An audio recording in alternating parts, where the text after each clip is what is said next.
নাম আব্দুর রহমান, একজন সিএনজি চালক। এরকম একজন আব্দুর রহমান নয়, শুধু হাজারো আব্দুর রহমানের সংসারের চাকা একেবারে রুদ্ধ হয়ে গিয়েছে। কারণ একটি, সেটি হলো গ্যাস সংকট।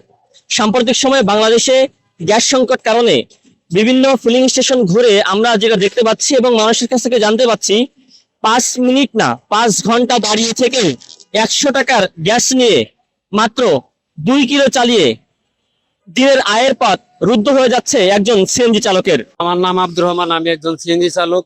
তো আমরা যে গ্যাস পাই, এই গ্যাস দিয়ে মানে গাড়ি জমা উড়াতে পারতেছি না, আবার ওই যে বাজার সদাই করতে পারতেছি না। একসাথে আবার গ্যাস পাম্পে যায় 8-10 ঘন্টা বসে থাকা লাগে। ফিলিং স্টেশনগুলোতে ঘন্টার পর ঘন্টা অপেক্ষা করেও মিলছে না গ্যাস।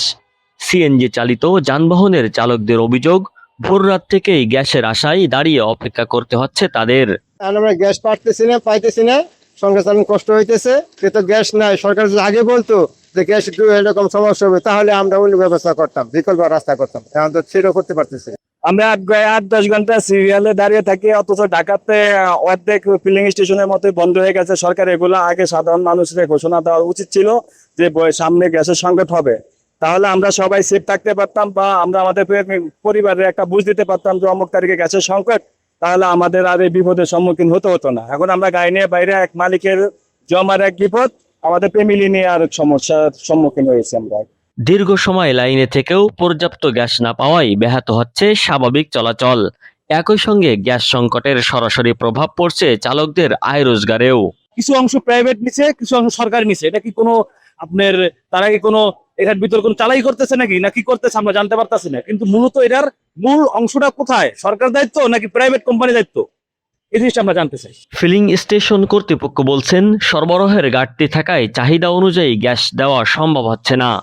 ফলে একদিকে যেমন বাড়ছে অপেক্ষার সময়, অন্যদিকে সংকটে পড়ছেন সিএনজি চালিত যানবাহনের চালকরা। হ্যাঁ, সিরিয়াল রাতে 12টায় গ্যাস আসে, সকাল 7টা পর্যন্ত গ্যাস থাকে। এর মধ্যে সিরিয়াল থাকে, যারা সিরিয়াল দিয়ে নিতে পারে 3 ঘন্টা সময় লাগে, মিনিমাম 3 ঘন্টা সময় লাগে। আর সকাল 7টা পর্যন্ত গ্যাস থাকে।